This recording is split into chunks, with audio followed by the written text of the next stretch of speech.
네, 두 번째 순서로 하이트론스 정승화 대표님의 발표가 있겠습니다. 정승화 대표님은 오늘 세미나를 위해 미국에서 온라인 줌 웨비나에 접속하고 계십니다. 그럼 대표님 연결해 보겠습니다. 네, 안녕하십니까. 저는 하이트론 솔루션스의 스티브 청, 한국말로는 정승화 대표입니다. 코로나 이후 중소기업 미국 시장 진출 전략에 대해서 간단히 설명드리고 퀘스천 앤서 받겠습니다. 미국이 코로나 이후에 참 큰 시장 변화가 있었습니다. 특별히 폭발적으로 온라인 시장이 성장하게 됐는데, 여기 그래프를 보시면 아시겠지만은 실질적으로 2009년에 온라인 시장의 시장 점유율이 5.6%였는데 10년이 걸쳐서 2019년에 16% 시장 점유율을 보였습니다. 그러니까 10% 증가하는데 10년이라는 세월이 걸렸는데 실제로 2020년 1, 2, 3월 동안에 시장 점유율이 33%로 증가하는 정말 10년 만에 증가될 그러한 증가율이 세 달에 코로나 사태로 증가했다는 엄청난 시장 격변이 일어났습니다. 여기서 시사하는 바는 정말 무슨 제품이든지 이제 온라인에 판매에 총력을 기울여야 된다라는 이런 시장 변화는 이 세상에 이때까지 존재하지 않았습니다. 코로나 때문에 이런 시장 변화가 일어났다. 그래서 이제 소비재를 저희들이 보게 되면은 중요한 변화가 뭐냐면 주요 브랜드 판매의 증가율은 25%밖에 안 증가했지만 중소 브랜드 제품이 45%가 판매가 증가됐다. 굉장히 저희 중소기업들한테는 중요한 이슈입니다. 여기 그래프를 보시면 이 토탈 컨슈머 패키지 굿, 그러니까 일반 소비재예요. 생활용품 소비재들이 브랜드 제품이 약 50%의 마켓시어를 갖고 있고 중소기업 제품이 32%의 마켓시어를 갖고 있고 프라이빗 브랜드, 코스코 브랜드, 월마트 브랜드가 18% 정도 갖고 있는데 2016년에서 2020년 그로스를 보면은 브랜드 제품이 마켓시어를 50% 차지하면 50% 증가해야 되는데 25%밖에 증가를 안 했어요. 중소기업 제품은 마켓시어는 32% 증가했지만 실제 증가율 32% 차지하지만 증가율은 45%. 그 다음에 이제 프라이빗 브랜드, 월마트 브랜드, 코스코 브랜드, 타겟 브랜드 이런 것들이 증가했는데 실질적으로 헬스앤뷰티, 우리 K뷰티도 많고 이제 헬스 제품도 많이 있는데 이 브랜드 제품들, 유명한 브랜드 제품의 증가율은 18%밖에 증가 안 했지만은 중소 브랜드는 51%가 증가했다. 결국은 시사점이 뭐냐면 이제 코로나 이후에 유명 브랜드 판매보다는 중소 개별 브랜드 판매가 증가하고 있다. 굉장히 저희들한테는 중요한 그런 변화가 있습니다. 리테일 스토어가 역사상 이렇게 4월 한 달 동안에 16.5% 감소했어요. 스토어 판매가. 물론 가지를 않으니까 이제 감소하는 건데 항상 스토어 판매가 증가하고 있었는데 코로나 때문에 이렇게 감소했다. 또 소비자들이 40%가 구매 브랜드를 바꿨어요. 실질적으로. 또 소매점도 바꿨고 따라서 여기 시사점은 뭐냐면 이제 소매점 가서 사기보다는 온라인에서 구매하고 유명 상표보다는 개성 있는 브랜드를 구매한다. 이런 부분들을 좀 눈여겨봐야 될 필요가 있습니다. 또 하나는 뭐냐면 안전에 대한 이슈인데 소비자들이 50%가 안전하지 않으면 가지 않는다. 59%가 스토어가 복잡하면 안 간다. 그 다음에 내가 만약 옷을 입어봤더라도 정기적으로 소독을 안 하면 안 간다는 사람이 30%. 따라서 이제 가서 뭘 하고 이런 거는 굉장히 이제 힘들다. 실제로 온라인 제품을 빠르고 쉽게 사는 그런 추세로 바뀌고 있다. 이제 모바일 페이먼트나 모바일 오더가 굉장히 증가하고 있는데 스토어의 판매도 이제 스토어 온라인, 그래서 타겟닷컴, 월마트닷컴 이런 데서 오더를 하고 스토어 입구에 가면은 앞에다가 이렇게 갖다 내주면 그거를 픽업해가는 비중이 56% 증가했다. 56%고 그러니까 사실 스토어 잘 안 들어간다는 얘기죠. 그 다음에 이제 스토어 결제 수단도 핸드폰으로 결제를 한다. 타치하기 싫은 거죠. 그래서 이제 모든 앱이나 온라인 판매하기 위해서는 모바일 프렌들리하게 운영을 해야 된다라는 시사점이 있습니다. 그다음에 이제 소비자의 51%가 앱으로 오더를 하고 45%는 홈딜리버리 해달라. 그러니까 이제 지금 홈딜리버리 어마어마하게 많습니다. 스토어 픽업은 42%가 이제 스토어에 바깥에다 내놓으면 가져가겠다. 그다음에 이제 온라인으로 나 점원하고 얘기하기 싫으니까 온라인으로 대화하자. 그래서 이제 버추얼 컨설테이션이라고 해서 이제 온라인으로 실제로 화면 보면서 상담하는 게 35% 이렇게 됩니다. 그래서 실제로 제가 이제 이 제품을 사기 위해서 안경을 사야 되는데 안경 사기 위해서 제가 실제로 이 빈텐 요크 케이스라는데 빈텐 요크 이 스토어 그 온라인 사이트에 가가지고 이 안경에다 이렇게 클릭을 하면 제 얼굴에 딱 이런 식으로 안경이 씌워집니다. 또 이 안경은 이런 식으로. 그런 다음에 이제 내가 하고 여기에 보면 이제 비주얼 컨설테이션 하는 그 저기가 있어요. 그래서 이제 예약을 해서 직접 상담하고 구매를 하는 그런 식으로 이제 버추얼 컨설테이션이 많이 늘어나고 있다. 그래서 이제 미국의 주요 850개의 이커머스 스토어의 그 판매를 증가세를 보면은 1단계 2월 달이 이제 뭐 미국에서는 이제 코로나가 이제 막 발생하다 뭐 한국하고 중국은 이제 막 굉장히 막 크게 일어났을 때 이제 시작하는 단계가 2월 달에 있었습니다. 저희가 그때 이제 이커머스의 스토어 판매 증가가 19% 증가했어요. 근데 이제 3월 달에 스테이트 오브 이머전시 그 비상사태가 발령되고 락다운이 됐어요. 못 움직이게 했는데 그때 이커머스 스토어 판매가 30%가 증가했고 그다음에 3단계가 4, 5월인데 60% 증가했습니다. 이때 이제 경기 부양책이 발표가 됐어요. 그래서 뭐 봉급 못 받는 사람 봉급 주는 프로그램 뭐 여러 가지 프로그램이 발표가 돼서 60%가 증가했습니다. 그다음에 이제 4단계는 이제 경제 활동을 재개하는 6월, 7월이었는데 58%가 증가했습니다. 사실 굉장히 큰 증가죠. 여기 이제 그래프에 보시면 그때 증가 시점이 나오고요. 아마존이 이제 대표적인 케이스인데, 아마존이 이제 아마존을 접촉하는 트래픽의 성장률을 보면 2019년하고 2020년입니다. 파란색은 2020년. 3월 달에는 19년에는 2% 성장했는데, 저희 2020년에 9% 성장했고, 4월 달은 13%, 17%, 5월 달은 15%, 25%, 6월 달 8%, 18%, 7월 달 9%, 28%. 그러니까 트래픽이 엄청 늘어났어요. 아마존 트래픽이. 한국도 뭐 마찬가지겠지만은 진짜 이렇게 길거리 가면 아마존 트럭밖에 안 보여요. 그럴 정도로 아마존 트래픽이 늘어났다. 이제 많은 분들이 지금 아마존에서 판매하시는 분도 계시라고 믿는데 아마존이 아시다시피 아마존 벤더 센트럴하고 아마존 마켓플레이스라고 하는 셀러 센트럴 두 개 플랫폼이 존재하는데 아마존 이제 마켓플레이스라는 거는 아시다시피 저희가 플랫폼을 이용해서 저희 재고를 가지고 저희가 판매하고 아마존한테 피를 주는 플랫폼 이용 피를 주는 건데 실제로 이제 많은 분들이 이제 아마존 마켓플레이스에서 판매를 하고 계시죠. 셀러 센트럴로.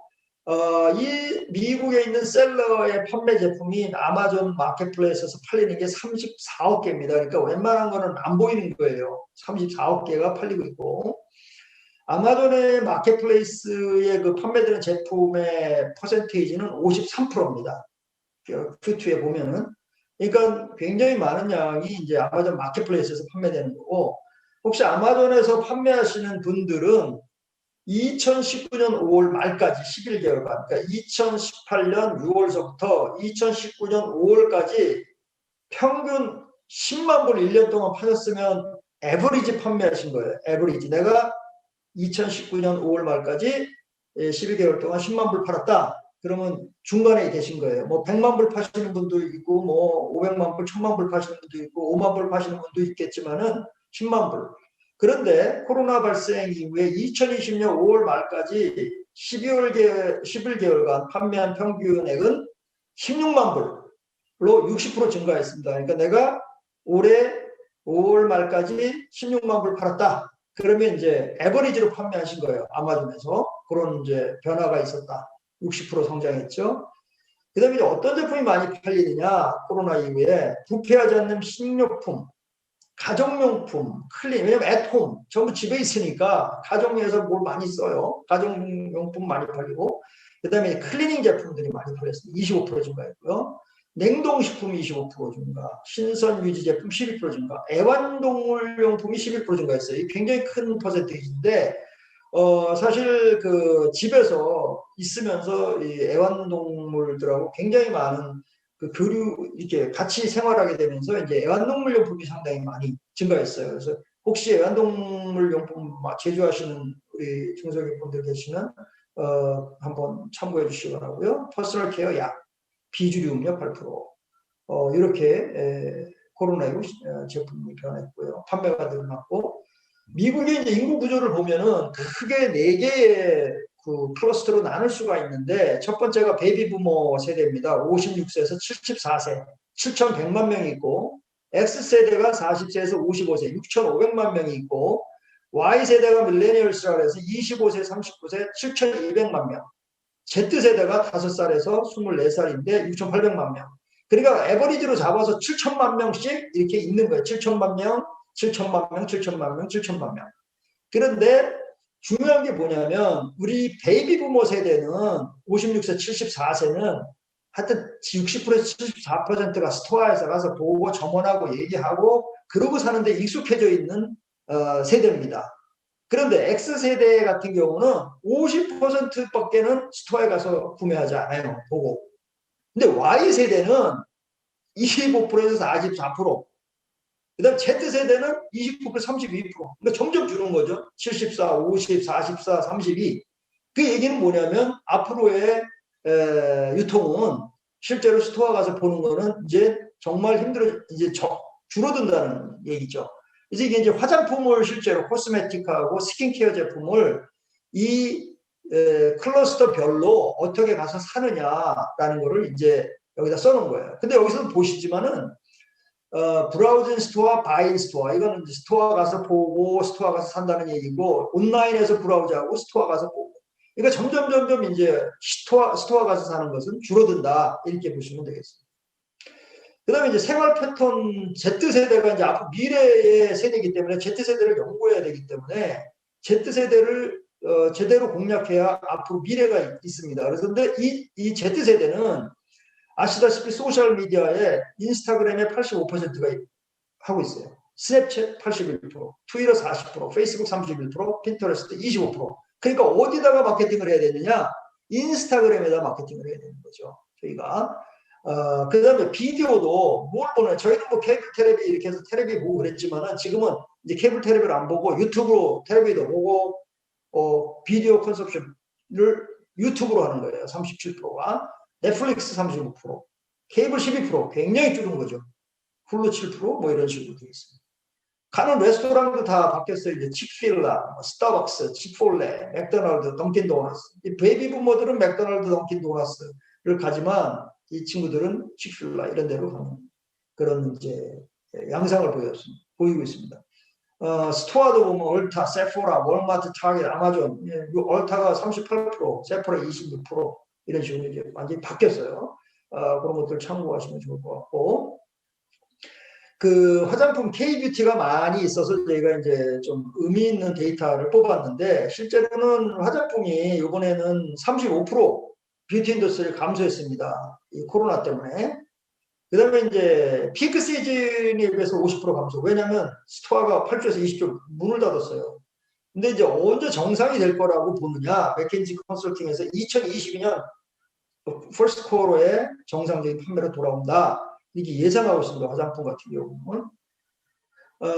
여기서 이제 그렇게 하다 보니까 이제 나가지를 않으니까 두인요셀프 셀프케어 제품이 이제 급성장을 했는데, 네일 케어 제품이 본인이 직접 하는 거죠. 본인이 네일 케어 하는 거가 218%, 굉장한 성장률인데 218%면, 그 다음에 헤어 컬러링 172%, 바디워시, 소, 로션 65%, 우먼 헤어 리무벌 53%, 굉장히 많은 화장품 시장에 변화가 do it yourself로, 그러니까 화장품 앞으로 뭘 개발하시거나 신제품을 내시려면 do it yourself, 셀프 케어 이런 쪽으로 화장품 연구하시면 좋을 것 같아요.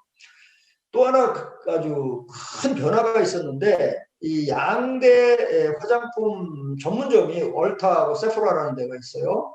얼타는 1124개 스토어에 400억 4억 불을 팔아요. 4억 불. 근데 세포라는 그거의 2배 되죠. 2600개 스토어에 10억 불, 4억 불 대 10억 불이니까 2.5배 정도의 큰 세포라가 더 큰데 코로나가 터지면서 스토어가 문을 닫으니까 역전이 됐어요. 요 얼타라는 게 노란색 이거 세포라가 이런 식으로 이제 돼 있는데 반대로 여기서는 더 이게 많았었는데 이게 실제로 역전이 돼가지고 완전히 이게 어디냐면은 physically close, 스토어가 클로즈 된다면은 얘가 완전히 이제 반대로 막 올라갔어요. 이런 식으로 디지털 마케팅에 의해서 완전히 역전될 수 있다. 이런 식으로 보셔야 되겠습니다. 참고로 제가 설명드렸고 이제부터는 저희가 이런 상황에서 중소기업 제품 어떻게 미국에다 판매할 수 있겠느냐, 어디다 판매할 수 있느냐 이런 부분들을 자세히 설명드리겠습니다.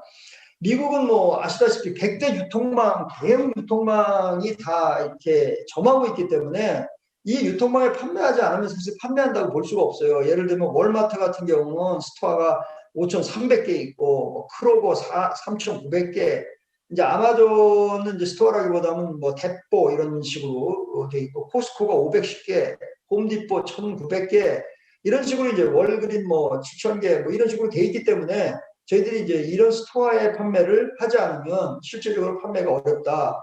여기 빨간색을 쳐놓은 거는 이제 저희가 벤더십을 갖고 실제 저희 회사가 납품하는 중소기업 제품을 사다가 납품하는 월마트에 납품하고 아마존 홈디포에 납품하는 벤더십을 갖고 있는 데만 저희가 빨간 거를 쳤습니다. 참고로 배드베스 비욘드, 모나드, 뭐 토이제라스, 트루밸류 이런 식으로. 근데 이제 이거를 카테고리별로 보면 어떻게 내가 이제 중소기업인데 내가 홈 임프루먼트 제품을 만드는 경우도 있고 매스 머천트, 드럭 스토어에 판매할 수 있는 이제 이런 것들이 있는데 내가 홈 임프루먼트에 관련된 제품을 만드는 중소기업이다.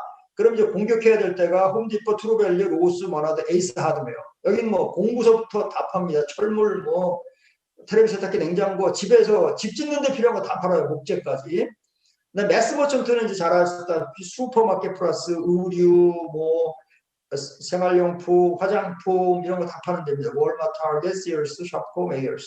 그다음에 드럭스토어는 월그린, CVS, 바이레드. 뭐 약만 파는 게 아니죠. 화장품 다 팔고, 그다음에 일반 생활용품 다 팔고, 집에서 웬만한 필요한 것들을 작은 것들은 다 팝니다. 그다음에 웨어러스 클럽은 이제 샘스클럽, 코스코, BJ, 바이마트, 프라이스마트인데 여기는 이제 벌크로 파는 거예요. 여기는 이런 데는 하나씩만 팔지만 여기는 뭐 10개씩 묶어서 이렇게 파는 그 대신 이제 싸게 웨어러스 클럽이 있고요. 그다음에 이제 백화점, 메이시, 콜스, 딜러스, 시어스 홀딩, 제이스펜. 근데 지금 전부 어렵습니다. 이 백화점이. 왜냐면 가격은 비싼데 실질적으로 이제는 아까 얘기했지만 중소기업 제품 아까 브랜드가 많이 판매된다 그랬죠. 온라인 개성 있는 제품이 판매되다 보니까 여기가 지금 대형 뭐 주요 브랜드 판매하는 데인데 지금 다 거의 다 쓰러져 가고 있어요. 디파트먼트 스토어. 그다음에 이제 홈앤 퍼니싱 이런 건 이제 배드베스 비욘드, 뭐 베디에 필요한 거, 베스에 필요한 거 이런 것들 좀 리넨 앤 띵스, 집에서 필요한 뭐 침구류, 베개, 뭐 주방용품 다 파는 곳이 여기입니다. 그다음에 이제 일렉트릭 체인스, 베스트 바이, 프라이스, 여기는 뭐 전자제품 파는 데죠. 그다음 홈쇼핑, QVC, HSN, 샵 MBC 이렇게 대별할 수가 있겠습니다. 이제 K뷰티들은 뭐 안 파는 데가 없어요. 웬만한 데는 다 팔아요. 소형 유통망에서 팔고 드럭스토어, 슈퍼마켓, 컨비니언스 스토어, 디파트먼트 스토어, 홈쇼핑 이런 데서 이제 전부 K뷰티는 파니까 K뷰티 하시는 분들은 참고하시면 좋을 것 같습니다. 그 다음에 이제 리테일러 속에 모르시는 리테일도 있고, 이제 아시는 리테일도 계실 텐데, 월마트가 5,355개 스토어, 타겟이 1,868개 스토어, 코스코가 542개 스토어, 다 아시겠죠. CBS는 이제 뭐 파머스인데, 9,909개 스토어. 그리고 여기에 10개씩만 내면 10개씩만 팔리면 9만 개가 오다고 오는 거죠. 월그린 9,168개 스토어. 여기 이제 드럭스토어입니다. 근데 홀푸드는 이제 천연 그런 어떤 유기농산물 전문 매장인데 아마존이 인수했어요. 그래서 아마존이 지금 이제 테스트하는 배들 사용하고 있고, 세븐일레븐 뭐 우리 한국에도 있으니까 9,000개 스토어가 있습니다. 그다음에 이제 메이시 백화점이 어려운데 지금 메이시 백화점 780개가 있고요. 그다음에 이제 제이시 페니, 그다음에 이제 폴스, 이렇게 지금 그 QVC 아시는 대로 QVC는 이제 홈쇼핑, 아마존, 이베이, 오버스탁, 이거는 이제 좀 온라인 매장, 온라인들이죠. 그다음에 이제 세포라하고 얼타는 화장품 전문 업체고요. 베드베스 비욘드하고 홈굿즈 이런 데도 이제 뭐 1,400개 스토어 이런 식으로, 홈굿즈도 이제 가정용품 할인 매장이 있습니다. 미국 시장을 진출하기 위해서 이제 준비가 필요한데, 많은 것들이 필요하지만 이제 제품을 준비해야 되는데, 제품의 현지화, 영문 패키지, 그다음에 패키지에 들어가는 클레임들, 매뉴얼, 그다음에 동영상 같은 거, 특허 같은 거, 제품의 차별성 있는 그런 것들을 이제 준비를 해가지고, 뭐 미국에 팔기 위해서 이제 FDA나 EPA, UL, WOX 이런 이제 캘리포니아 프로포지션 65 등등 이제 인증을 받아서 이제 저희들이 이제 경쟁 제품 조사를 다 합니다. 왜냐면 가격의 경쟁 제품은 얼마인가, 그다음에 어떤 타겟 가격을 설정할 것인가, 어떤 채널에다가 갖다 집어넣을 것인가, 만약 디스트리뷰터가 있다면 어떤 디스트리뷰터가 좋은가, 전시 참여해서 이제 또 바이어를 만나고, B2B 플랫폼을 통해서 이제 B2B로 또 판매하는 방법이 있고요. 그다음에 유통망에 입점하고, 그다음에 이제 기사 설립을 도와드리고, 뭐 이런 것들이 저희들이 이제 하고 있고요. 저희들은 이제 기본적으로 뭐 컨설팅 회사가 아니라 저희들이 물건을 사다가 월마트에 팔고, 뭐 홈디포에 팔고, 로스에 팔고 하는 그런 수출해서 파는 그런 일을 하고 있습니다. 그래서 이제 채널 바이어를 컨택해야 되고, 바이어를 발굴해야 되고, 그다음에 이제 또 펀딩이 필요하면 사실 온라인으로 크라우드 펀딩 같은 것도 도와드리고요. 동망 플랫폼을 이제 마케팅을 하고, SNS 마케팅, 인플루언서 마케팅, 홈쇼핑 마케팅, 인포모션 마케팅, 바이어 미팅 등 이런 것들을 통해서 이제 제품들을 진출시키는데, 저희들이 이제 지금 오랫동안 이제 한 300여 개의 한국 중소기업 제품만 모아놓은 사이트입니다. 이게 kproduct4u.com 들어가 보시면 알지만, 한국의 그 중소기업들 제품을 저희들이 이제 여기다 올려서 B2B에 마케팅을 하는데, B2B라는 게 이제 예를 들면 월마트 바이어가 들어오는 그런 저희들이 이제 그런 데다가 마케팅을 합니다. 그런데 이제 이 마케팅을 할 때 바이어가 한 제품 딱 하면은 그 제품에 관심 없으면은 마케팅이 안 돼요. 근데 이제 비슷한 제품, 여기 보시면 뭐 비슷한 제품 10개 정도, 화장품 10개, 뭐 여러 가지 다른 종류로 해서 10개, 뭐 예를 들어서 생활용품 여러 가지. 왜냐면 이 카테고리의 바이어들이 전부 다 한 가지만 파는 게 아니에요. 자기 카테고리는 다 구매하는데 한 개가 관심이 없으면 이게 이메일이 죽어버리기 때문에 10개 정도 이렇게 같이 쫙 보냅니다.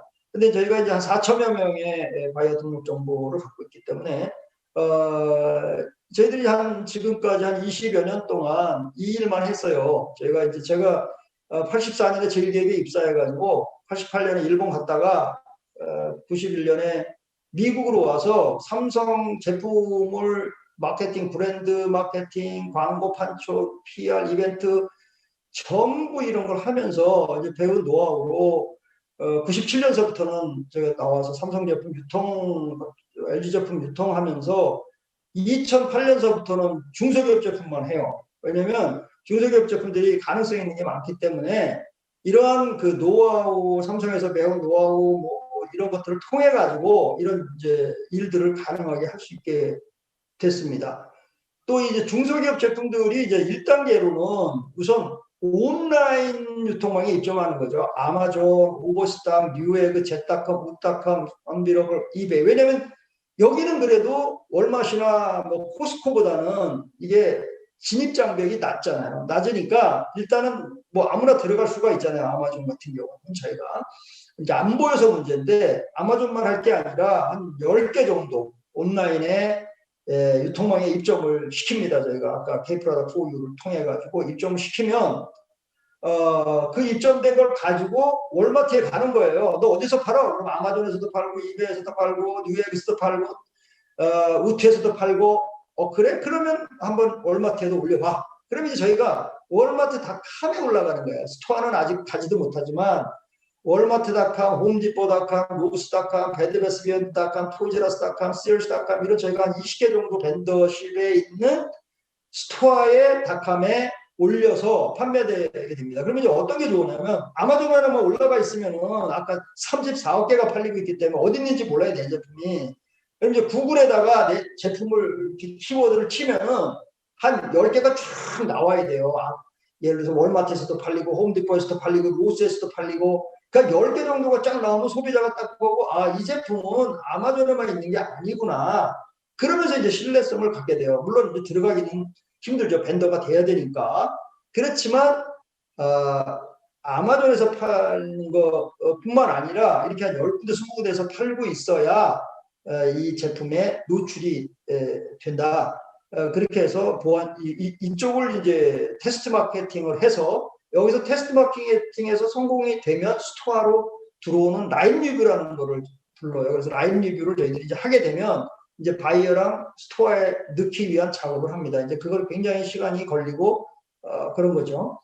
그러면 이제 바이어하고 어떻게 B2B로 저희가 이제 미팅을 하느냐?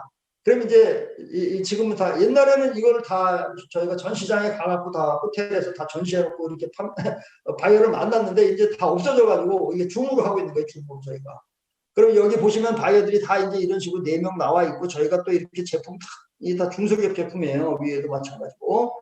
그래서 이제 제품의 카테고리별로 바이어 미팅을 저희들이 하고 회사 정보 이런 것들을 다 해가지고 미팅을 진행을 합니다.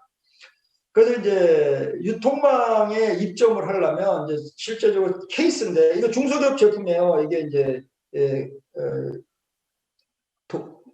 공구인데 드라이버인데 전동 공구예요. 근데 이제 이 전동 공구가 USB로 차지가 되는 전동 공구인데 이제 39불 99 괜찮죠 가격?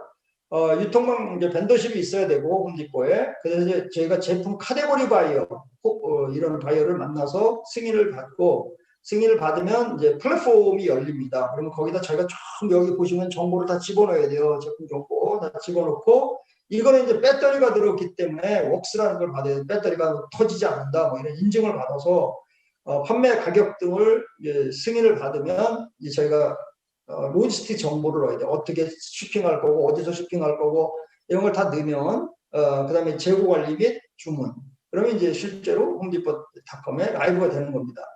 이런 식으로 이제 대형 유통망에 또 메이시 같으면 이제 우리 도마 만드는 아이스 큐브 트레이 만드는 이 회사 제품인데 중소기업 제품인데 여기도 이제 도마가 이런 식으로 이제 올라가 있어요. 똑같은 과정을 거쳐서 라이브가 됐습니다. 그다음에 이제 아마존에 올라가도 이제 사실 아마존의 온라인 마케팅을 많이 진행을 해야 되죠. 소비자 키워드 마케팅, 스폰서드 프로덕트, 그다음에 이제 키워드 뭐 이런 식으로 해서 이제 계속 마케팅을 진행해야 되는데 실제로 저희들이 마케팅을 그럼 내가 얼마를 해야 되느냐? 저희 회사는 5% 매출액의 5%를 광고비로 씁니다. 광고비, 마케팅비 뭐 이런 걸로 5%. 왜 그러냐면 이게 적다면 적고 많다면 많은데 실제로 그 정도는 써줘야 되지 않느냐 이렇게 이제 생각하고 이런데 이제 계속 광고하는 거죠. 그다음에 이제 아마존 플랫폼을 활용한 온라인 마케팅이 있는데 사실 리뷰가 굉장히 중요해요. 저희 같은 경우 예를 들면은 제가 그냥 이때까지 한 10여 년, 20년 팔아본 경험으로는 리뷰가 내가 1000개가 올라갔다. 그러면 한 달에 한 컨테이너 판다. 리뷰가 2000개가 됐다. 그럼 한 달에 2컨테이너. 리뷰가 3000개가 됐다. 한 달에 3컨테이너. 리뷰가 4000개가 됐다. 한 달에 4컨테이너. 아마존에서만. 그런 식으로 리뷰가 중요해요. 그러니까 많이 팔려면 이 리뷰 프로그램을 잘 돌려야 돼. 근데 리뷰가 무조건 4.5 이상 맞아야 돼. 5점에 4.5. 그러니까 이 리뷰를 1점을 줬다 누가 그러면 새로 보내주세요. 그냥 광고비로 생각하시고 하나 보내주고 그냥 그거 뭐 하고 리뷰 좀 바꿔달라. 그래서 어떻게 해서든지 리뷰를 4.5 이상 유지하셔야 된다. 그리고 여기 보시면 리뷰 작성을 보셨어요. 60불을 받는데 부담하는데 60불이 아니라 200불이라도 주셔야 된다 이거죠. 왜냐하면 그만큼 리뷰가 중요해요. 저희가 돈이 많아서 무슨 광고를 할 수 없지 않습니까? 삼성처럼 1억 불씩 광고 못하면 방법은 뭐냐면 리뷰 보고 사는 거예요. 전부 다. 그러니까 이 리뷰는 광고비라고 생각하시고 리뷰 1점 받으면 무조건 5점으로 바꾸셔야 돼요. 무슨 방법을 쓰시더라도 그런 부분들을 좀 보시고 그 다음에 이제 아마존도 어느 정도 이제 이게 제품이 판매되면 A 플러스 페이지를 만들라고 열어줍니다. 그러면 이제 A 플러스 페이지를 정성껏 만들어서 사실은 나도 무슨 제품을 사려고 그러면 아마존에 가서 이 제품이 상세하게 설명이 안 돼 있으면은 안 사요. 왜냐면 사고 싶어도 이게 내가 원하는 건지 안 원하는 건지 모르겠어. 근데 덜렁 제품 그림 3개, 4개 올려놓고서 팔려고 그러면 안 팔리죠. 그러니까 굉장히 디테일하게 이런 식으로 마케팅을 해줘야 된다. 온라인 마케팅. 또 쿠폰도 발행해가지고 30불 그냥 쿠폰 주는 거죠. 30불 싸게 사는 거예요. 이런 프로모션도 해야 되고 라이트닝 딜 아시죠? 라이트닝 딜하고 이제 몇 월 며칠 몇 시부터 몇 시까지 가격을 뭐 엄청 싸게 하는 겁니다. 뭐 300불짜리면 뭐 200불 뭐 이런 식으로 하는 거예요. 그렇게 해서 딱 그 날짜 그 시간 동안만 그 가격에 쫙 판매하는 거죠. 그런 식으로 이제 저희들 이것도 중소기업 제품이에요. 저희 한국 중소기업 제품들을 그렇게 해서 이제 좀 이 라이트닝들을 통해서 이제 프로모션 하는 거죠. 이것도 광고비로 생각하시면 될 것 같아요. 그 다음에 기브어웨이 프로그램. 예를 들면 10,000번째 사는 클릭한 사람한테는 이 제품을 10% 할인해 주겠다. 아니면 뭐 무료로 주겠다. 이렇게 해서 이제 막 클릭하게끔 들어오게끔 이런 어떤 기브어웨이 프로그램도 아마존이 굉장히 많으니까 그런 프로그램을 이제 다 활용하셔야 된다. 그다음에 다 FBA로 보내고 계신 분도 계시고 안 보내고 분도 계시지만은 아마존에 FBA 창고로 무조건 보내주셔야 돼요. 보내야지 사실 여기서 저희가 뭐를 동부에서 서부로 보내면 한 40불 나와요. 리턴 받으면 또 40불이에요. 그럼 80불이 없어지기 때문에 아마존으로 보내면 걔네들 한 5불이면 보내. 5불. 근데 우리는 여기서 보내려면 40불이야. 이런 문제가 있기 때문에 아마존 창고를 무조건 사용하시고 여기 보시면 이제 여기 뭐 같은 도마인데 이거 한국 중소기업 제품이에요. 도마인데 아마존 웨어하우스에서도 팔고 또 저희도 팔고 이런 식으로 이 공구인데 이 공구도 마찬가지예요. 아마존에다가 보내가지고 그냥 거기서 판매하면 실제로 경비가 많이 절감이 되기 때문에 FBA 활용하시라 말씀이고 그럼 이제 아마존은 그렇고 이제 스토어의 온라인 사이트 마찬가지입니다. 홈디포가 이제 아까 얘기했던 공구 뭐 집 짓는 데 필요한 거 다 파는 망치서부터 다 팔아요. 목까지 뭐 다 파는데 여기도 마찬가지예요. CD 프로그램이라 해서 리뷰 프로그램이 있습니다. 리뷰 프로그램.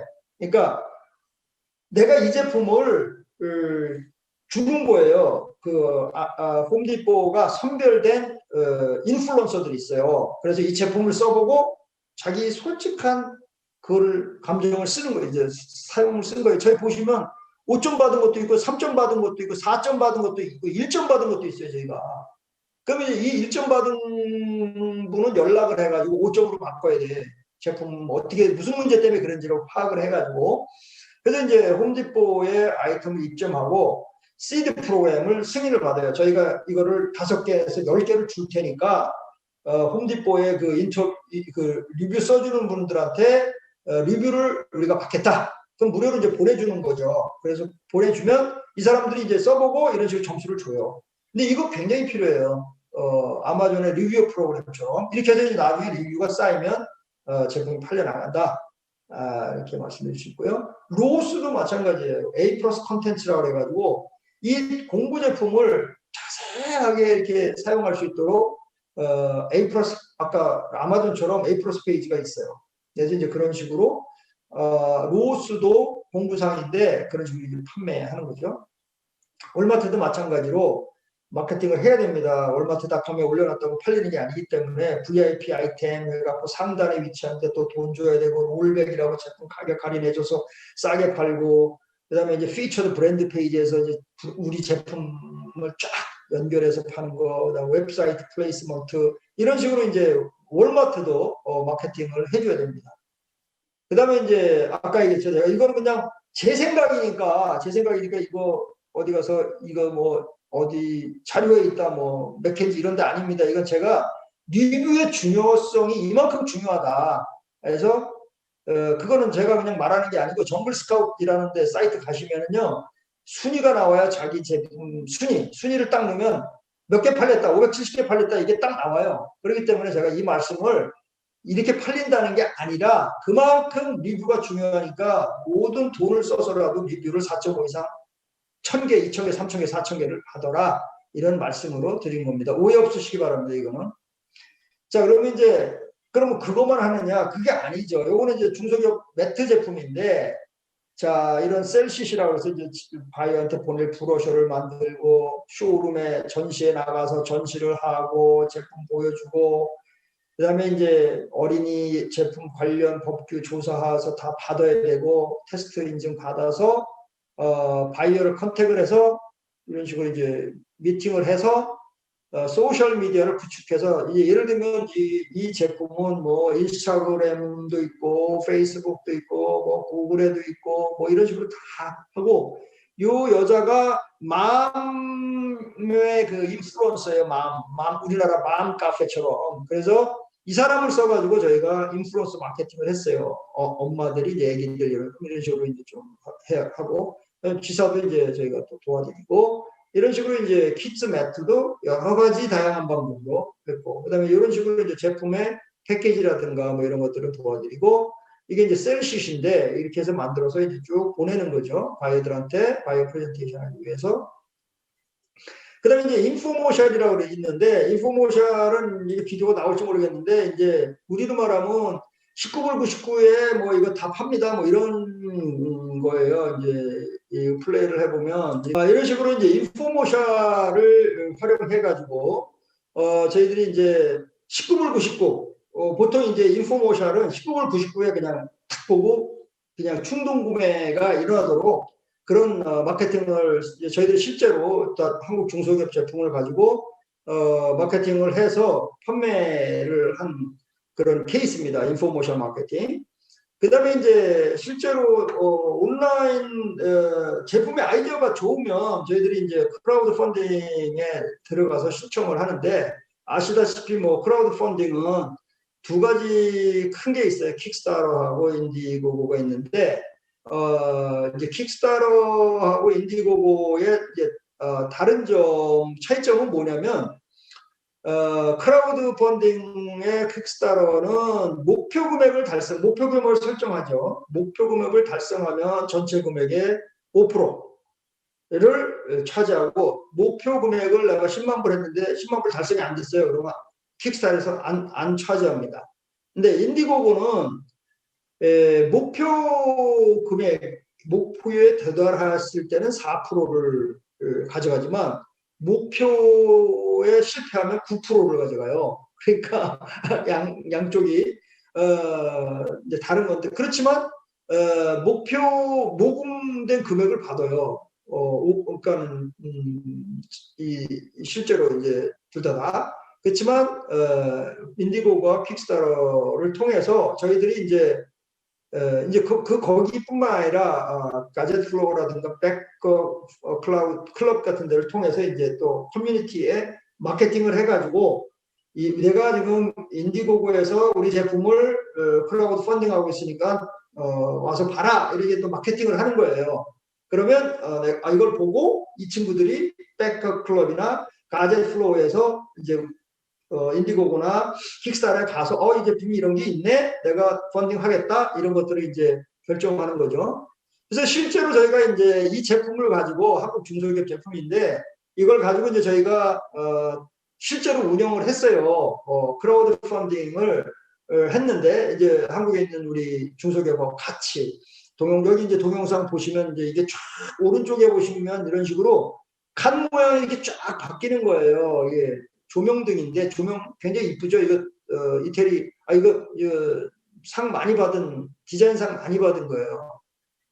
아이디어 2013, 굿 디자인 뭐 이런 디자인상 많이 받은 건데 실제로 이제 이런 식으로 해서 195불, 243불, 63불 하나 사면 뭐 63불, 98불 이런 정도, 뭐 이건 4개 샀, 5개 샀을 때 이런 식으로 해갖고 저희가 펀딩을 받은 금액이 56,670불이에요. 56,670불. 요게 이제 56,000불을 실제로 받은 거고, 그다음에 이제 요거는 또 하나의 케이스인데, 커피 우리가 커피 믹스 해가지고 왜 커피 믹스 그 봉투로다가 이렇게 줬잖아요, 커피를. 근데 이제 그거를 그런 이제 불편함 없애고 요게 커피가 들어있고 이게 스틱이에요. 그래서 물에다가 이렇게 하면은 저으면은 이게 그냥 봉투 필요 없이 그냥 뭐 스틱 필요 없이 그냥 바로 커피가 만들어지는 다양한 종류의 저희가 이제 이런 스틱이 있어서 이것도 했는데 요거는 좀 많이 못 모았어요. 어쨌든 그래서 이제 이런 식으로도 크라우드 펀딩이 가능하다. 그런 점들을 설명을 드리고 저희가 이제 기본적으로 하는 일들은 이런 일들이고 저희 만약에 이제 지금 뭐 많은 것들을 얘기할 수 없으니까 혹시 저희 도움이 필요하시면 장혜숙 실장님이라고 지금 요번에 그 코엑스에 나가 있어요. 줌 화상 미팅도 하시는 걸로 지금 돼 있는데 저희 실장님이 나가 계시니까 나중에 연락하셔서 서로 연결했으면 좋을 것 같습니다. 이상 제가 간략하게 말씀드렸고 설명드렸고요. 질문 있으면 질문 받겠습니다. 네, 지금부터 Q&A 세션을 시작하겠습니다. 강연해 주시는 동안 많은 분들께서 질문을 남겨주셨는데요. 우선 첫 번째 질문입니다. Z세대 소비 성향이나 특징에 대하여 더 자세히 설명해 주실 수 있을까요? 사실 Z세대는 어떻게 보면은 셀룰러 폰으로 다 모든 거를 했던 세대잖아요. Z세대 자체가. 그래서 이제 저는 이제 베이비부머 세대인데 사실 이해하기가 쉽지 않죠. 이 친구들이 지금 여기 보시면 Z세대의 틴 생활 패턴 이렇게 해서 나온 것들이 보시면은 뭐 탑 셀레브리티 제가 아는 사람 한 명도 없어요. 여기 지금 탑 셀레브리티가 있는데 유명인들 자기들이 좋아하는 유명인들 그다음에 탑 인플루언서 뭐 데이빗 돌비 이런 사람들 여기서 아는 사람 도널드 트럼프밖에 없어요. 제가 그다음에 소셜 케이스 뭐 소셜 커즈 어떤 거에 관심 있냐 인바이러먼트 관심 있고 이미그레이션 관심 있고 건 컨트롤 관심 있고 어버션 관심 있고 레이셜 이퀄리티 이런 데 관심 있고 스낵도 자기가 먹는 게 레이스, 골드피쉬, 치즈, 도리토리스, 치토스 이런 것들이 이 친구들이 가장 관심을 가지고 있는 거고 스킨케어 브랜드도 마찬가지고 코스메틱 브랜드도 이 친구들 보시면 우리가 아는 뭐 랑콤이나 유명한 뭐 화장품은 하나도 없어요. 전부 다 자기들이 좋아하는 것들로 여기 돼 있지 유명 브랜드 우리가 공항에 가서 볼 수 있는 브랜드 여기 하나도 없어요. 그런 정도로 이 친구들은 스페시파이 돼 있다. 그 다음에 이제 자기가 좋아하는 거가 확실히 있다. 이렇게 말씀드릴 수 있을 것 같아요. 네, 자세한 답변 감사드립니다. 그럼 두 번째 질문입니다. 코로나 이후 미국 시장에 진출할 때 온라인 디지털 마케팅의 중요성이 더욱 커질 것 같은데요. 국내 중소기업이 현지에서 경쟁하기 위해서 구체적으로 어떤 전략을 취할 수 있을까요? 제 생각에는 이제 제품이 좀 독특했으면 좋겠고, 그렇게 해서 이제 아마존 같은 경우는 아마존 여기 지금 한국에서도 입점시키는 거를 다 작업해주는 에이전시들이 있어요. 그렇게 해서 아마존에 입점을 하는데 근데 이제 아마존에 입점을 하고 이제 제품들을 아마존에 갖다 놔야 되거든요. 미국에. 그래야지 이제 모든 쇼핑이나 뭐 쇼핑도 빨리빨리 대지해야 사니까. 그래서 제가 레코멘드하는 거는 아마존은 다 들어가시라.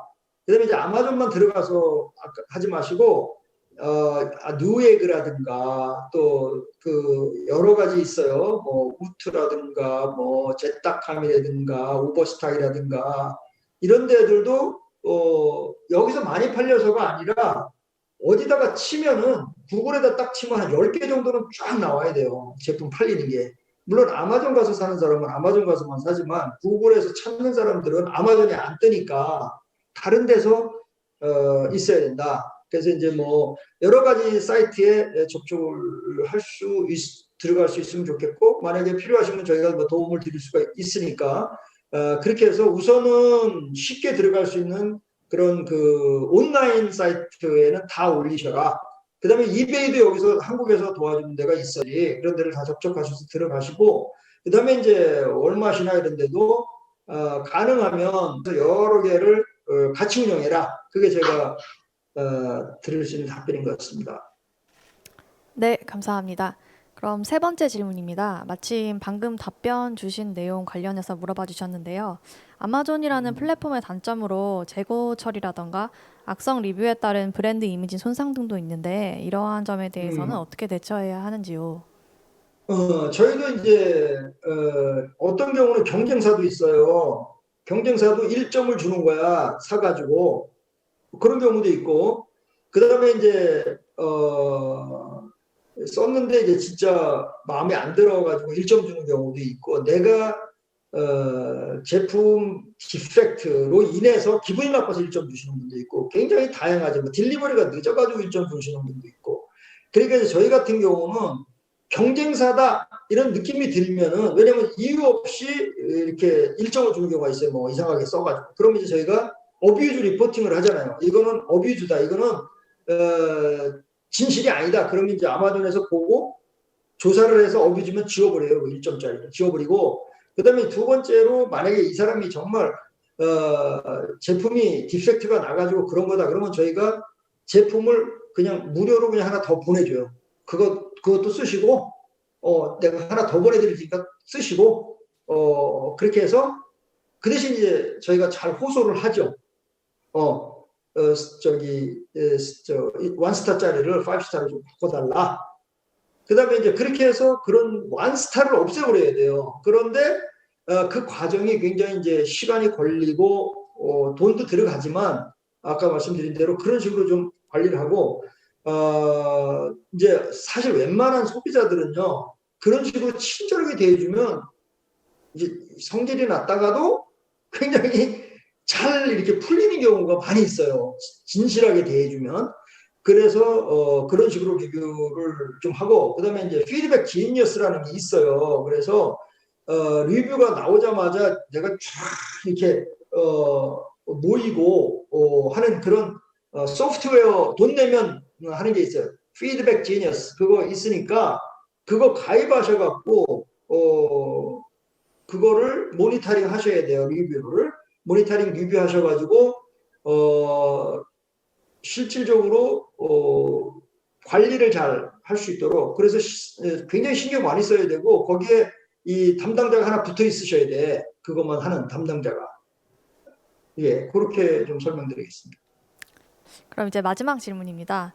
주로 소비재 부분에 관련해서 설명을 해주셨는데 공업용 제품의 음. 경우에 미국 시장 진출 시 어떻게 관련 정보를 확인하고 수집할 수 있을까요? 저희들이 이제 보통 이제 산업용으로 컨설팅 해달라고 오시는 분들이 있어요. 산업용, 예를 들면 뭐 병원에 들어가는 뭐 냉장차 뭐 이런 것도 있고, 또 이삿짐 나르기 위해서 트럭인데 트럭을 위로 이렇게 올려가지고 이삿짐을 내리고 올리고 이런 트럭들이 있어요. 그런 것들도 컨설팅을 좀 요청하시는 분들이 있으신데, 그럴 경우 이제 저희가 어떻게 하냐면, 그전에는 이제 전시에 나가면은 그런 관련된 전시를 이제 다 찾아서, 저희들이 이제 전시에 나가면 사실 경쟁사들이 쭉 나와 있어요. 미국 경쟁사들이. 그런데 그 미국 경쟁사들이 경쟁사가 아니에요. 저희 제품이 좋으면 저희가 OEM으로 팔 수 있는 회사들이 굉장히 많아요.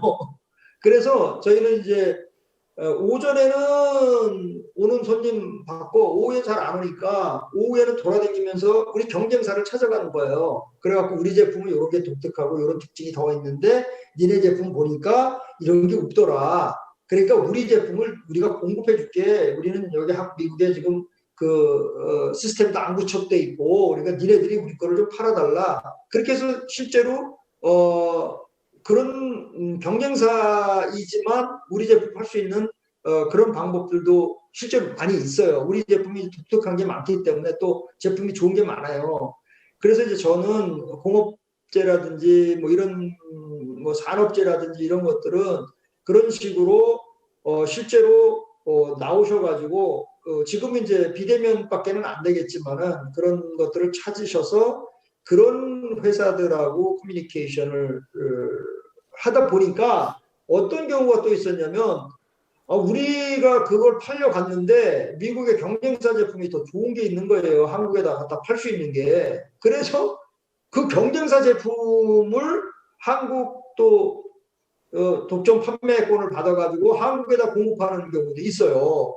그러니까 제가 보기에 산업재나 공업재나 이런 부분들은 좀 그런 식으로 내가 직접 바이어를 만나서 파는 것도 좋지만 이미 그런 판매 루트를 다 갖고 있는 디스트리뷰터나 경쟁사 같이 나오지만 사실은 우리 제품 OEM으로 팔 수 있는 데가 있으면 그런 데 파는 것도 굉장히 좋지 않겠나 그렇게 생각합니다.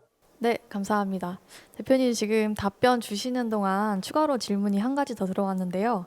생활 음, 관련 용품을 미국으로 수출하려고 준비 중인데 B2B 거래를 음, 목표로 하지만 아마존과 같은 B2C 플랫폼에 입점할 경우에 가격이 그대로 노출되어 B2B 바이어가 싫어한다는 이야기를 들었다고 합니다.